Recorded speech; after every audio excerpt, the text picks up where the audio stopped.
वैभव त्रिपाठी जी, कांग्रेस प्रवक्ता, वो भी इस वक्त हमारे साथ ज्वाइन हो गए हैं। मोहम्मद, आशीर्वाद करूंगा। पहले तो आप सभी का बहुत बहुत स्वागत आज हमारे साथ जुड़ने के लिए, समय देने के लिए। मैं शुरुआत कांग्रेस से प्रवक्ता वैभव त्रिपाठी हैं, उनसे शुरुआत करना चाहूंगा। वैभव जी, थोड़ा सा इंतजार कर लेते, 10 के बाद चले जाते। शीतल जी, इंतजार की बात, जैसे आप कह रहे हैं कि वहां जैसे कोई खास आयोजन हो रहा है, आज नहीं तो कल से ही वहां स्थिति गंभीर बनी हुई है। लीडर ऑफ अपोजिशन, नेता प्रतिपक्ष राहुल गांधी का ये विशेषाधिकार है। विशेषाधिकार मतलब समझ रहे हैं, निषेधाज्ञा का उस पर कोई बात नहीं होती है, लेकिन ये है क्या, विपक्ष के नेता और नेता प्रतिपक्ष का वहां जाना लोकतांत्रिक अधिकार है। और ये सरकार उसी लोकतंत्र की हत्या कर रही है, संविधान को खत्म करना चाह रही है। जहां भी कोई ऐसी चीजें होती हैं और विपक्ष के नेता वहां जाना चाहते हैं, याद कीजिए 2014 से केंद्र में भाजपा है, जब भी ऐसी बातें हुई रोका गया। 2017 में तो योगी जी की सरकार बनी, कुछ महीनों बाद ही जब गोरखपुर उनके गृह क्षेत्र में सैकड़ों बच्चे, 250 से ज्यादा बच्चे मरे, उस टाइम भी रोका गया। तो ये तो स्थिति ऐसी हो गई है कि चाहते हैं कि विपक्ष के लोग या प्रतिनिधिमंडल जो जनता का मुद्दा उठाते हैं, उनकी पीड़ा के बारे में बात करते हैं, उनकी आवाज है, उनको एकदम से दबाना चाहते हैं। तो अगर बात कर लिया जाए तो यही भाजपा के लोग आजादी से जब तक कांग्रेस की सरकार रही, बल्कि 2014 तक ये हमेशा यही करते रहे। और कांग्रेस की सरकारों ने अलाउ किया है, इवन सपा की सरकारों में भी ऐसे प्रतिनिधिमंडल को जाने की इजाजत थी। लेकिन हो क्या रहा है, मणिपुर, अब मणिपुर के बाद ये संभल, क्या इसको मणिपुर की तरह 2 महीने तक, 10 जनवरी आप कह रहे हैं, तब तो पूरा दिसंबर, पूरा जनवरी आगे क्या होगा भगवान जाने। वहां साक्ष्यों के साथ छेड़छाड़ कर रहे हैं लोग। लेकिन सर, लॉ एंड ऑर्डर जैसी सिचुएशन है तो वहां पर उसको ध्यान में रखते हुए कोई कदम उठाया जाना चाहिए। तो ठीक है, नेता प्रतिपक्ष के अधिकार हैं, राइट्स, बिल्कुल अधिकार हैं, इसमें कोई दोहराई नहीं। क्या उसका भी ध्यान रखा जाना चाहिए? आपको नहीं, मैं वही बात तो कह रहा हूं, जब पुलिस ये कह रही है कि शांति व्यवस्था बहाल है, फिर क्या दिक्कत है? जब तक माहौल अशांति का था, कोई नहीं गया। अब जब आप कहते हैं कि नहीं शांति व्यवस्था है, कोई दिक्कत नहीं है जी, तो हम वही तो कह रहे हैं। अभी कुछ डिबेट्स में मैं पार्टिसिपेट कर रहा था, वहां लोकल पत्रकार कह रहे हैं कि जी दुकानें खुली हैं, कोई आ नहीं रहा है, क्योंकि 163 जो निषेधाज्ञा है उसकी वजह से जब बाहर का आदमी आएगा ही नहीं, तो वहां आम जनजीवन सामान्य कैसे होगा? और विशेष जो विशेषाधिकार विपक्ष के नेताओं को है, नेता प्रतिपक्ष को है, वो वहां की बात को जानने, समझने, उनके पीड़ा में सहभागी होने के लिए जा रहे हैं। और जो सरकार है रोक रही है, उसका सीधा सा मतलब है वो लोकतंत्र की हत्या कर रही है। ठीक है, पारदर्शिता की कमी है, वो कुछ छिपाना चाहती है। यही तो सवाल खड़ा हो रहा है कि क्या छिपाना चाहती है ये योगी सरकार। मैं 10 ठीक है सर, मैं इसका जवाब लेता हूँ शिव सिंह भारती जी से। चाहती है, ठीक है, जिसकी वजह से ये रोक लगी है। और अगर धारा 163 संभल में लगी हुई है, तो गाजियाबाद बॉर्डर पे, यानी आप पूरी यूपी की सीमा को सील कर रहे हैं। निषेधाज्ञा संभल में है, अगर संभल की सीमा पे रोका जाता तो हम मानते कि आप निषेधाज्ञा का पालन कर रहे हैं, लेकिन आप तो यूपी के बॉर्डर पे ही अगर रोक रहे हैं, तब तो आप पूरे यूपी को एक मणिपुर की तरह पूरे स्टेट को ही कॉर्डन ऑफ कर रहे हैं। आज्ञा का पालन आप भी कर सकते थे। अगर पता है आपको 163 लगी है तो आप घर से ही नहीं निकलते सर, बॉर्डर तक नहीं पहुंचते ना। बात ये नहीं संभल में लगी है या गाजियाबाद में लगी है, ये भी आप सर जहां भी लगी है आप निकलते ही नहीं सर। पार्टी अयोध्या में, मैं इसी बात को थोड़ा सा एक्सटेंशन देके बंद करता हूं, बोलिए बात रोकता हूं। अयोध्या में एक विशेष घटनाक्रम में भाजपा के प्रदेश के सभी नेता रोज प्रतिनिधिमंडल बना के जाते रहे, बलात्कार की उस पीड़िता से मिलने की बात करके। लेकिन वहीं जब राम मंदिर में काम करने वाली उस बेटी के साथ ये हुआ, उसमें भाजपा का जो मंडल अध्यक्ष है उसका बेटा वंश चौधरी ने रेप किया, एक आदमी नहीं जग गया, 18 दिन तक एफआईआर दर्ज नहीं हुई। जब विपक्ष के नेता वहां जाना चाहते तो वहां भी रोका गया। तो सवाल यह है कि भाजपा सरकार ये चाहती है कि जो भी उसकी सरकार की गलत नीतियों का विरोध करेगा, उसकी ओके सर, मैं जल्दी से जवाब देता हूँ। किसानों को बॉर्डर पे, दिल्ली के बॉर्डर पे रोक दिया गया है, तो ये राजनीतिक दल का ही नहीं मामला है, किसानों को भी रोका जा रहा है। ठीक है सर, ठीक, ये एक अलग मुद्दा है, ये एक अलग मुद्दा है। इस पर हम सौहार्द को खत्म करने की सुनियोजित एक साजिश है के उस मामले में किया, जब अयोध्या में आपके नेता लगभग 20 दिनों तक लगातार राजनीतिक पर्यटन कर रहे थे। वंश चौधरी वाले मामले में आप एकदम मौन हो गए। सवाल यह है कि राजनीतिक पर्यटन आप करते हैं, लाल किले पर तिरंगा फहराने का जो राजनीतिक पर्यटन मनोहर जोशी, नरेंद्र मोदी जैसे लोग करते थे, वो राजनीतिक पर्यटन था। लेकिन हम तो जनता मूल मुद्दों पे बात करना चाहते हैं और आप उस मुद्दे को डिरेट करना चाहते हैं। सरकार की विफलता को छिपाने के लिए, उनकी पूरी नीतियों को छिपाने के लिए ये सरकार हिंदू मुस्लिम करना चाहती है, अन्यथा प्लेसेस ऑफ वर्शिप एक्ट का उल्लंघन हो रहा है और सीधे सीधे इसमें बहुत सारे लोग इन्वॉल्व हैं। ठीक है वैभव जी, आपको रोकना चाहते हैं, आप कानून का पालन कर रहे हैं, नेता प्रतिपक्ष के विशेषाधिकार का हनन आप कर रहे हैं, संविधान का पालन आप कर रहे हैं। ये झूठ बोलना बंद करिए। मणिपुर, ठीक है, लौटूंगा वैभव जी, लौटूंगा आपके पास। मणिपुर देश के अंदर नहीं है क्या? देश का हिस्सा मणिपुर है कि नहीं? मणिपुर प्रधानमंत्री कर जाएंगे, जिनका बहुत पुराना रिश्ता है मणिपुर से। सवाल गंभीर है, सरकार विफल है। ठीक है, ओके सर, ओके।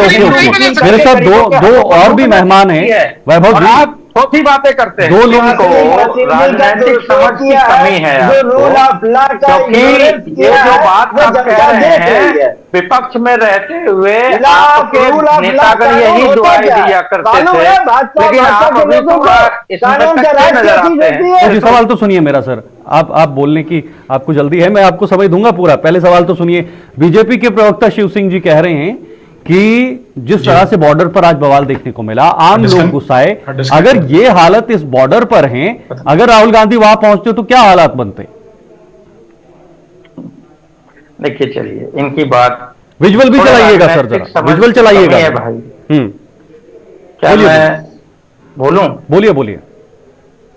भाजपा के साथ ही में थोड़ा राजनीतिक अनुभव की न्यूनता है, इस वजह से उनकी बात मैं समझ सकता हूं।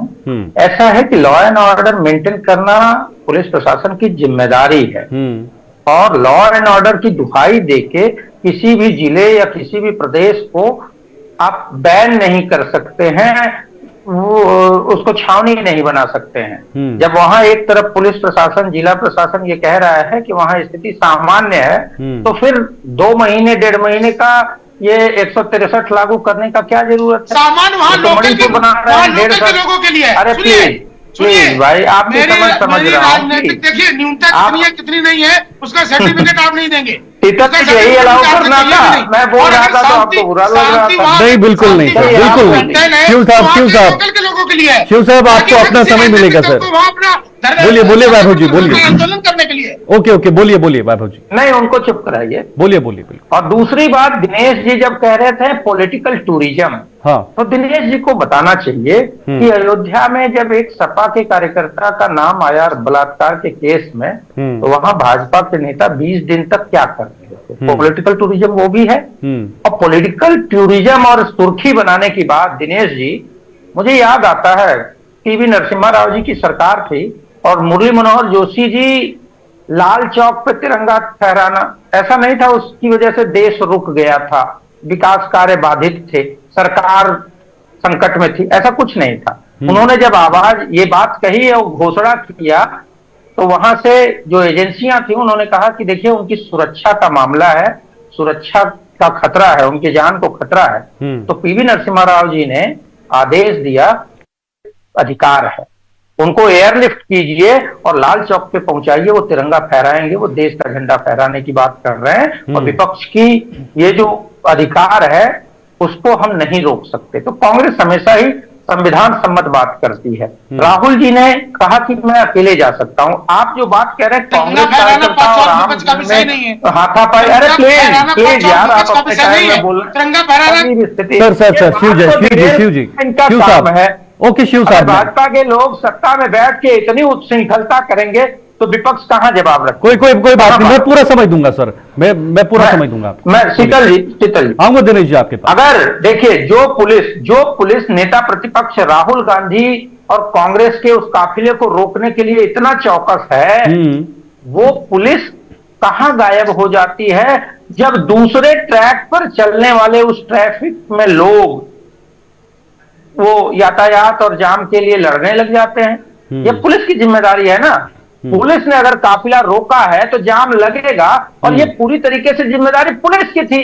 और पुलिस ने क्यों नहीं उन लोगों को रोका? जब पुलिस नहीं रोक पा रही है और आप बात ऐसी करते हैं जैसे कि नहीं कांग्रेस का दोष है। लॉ एंड ऑर्डर पुलिस का मामला है, और police law and order maintain करने में नहीं मशगूल है। बात सर घूम के वहीं पे वहीं आ रही है ना, सत्ता के एजेंट के रूप में बात घूम के वहीं आ रही है वैभव जी।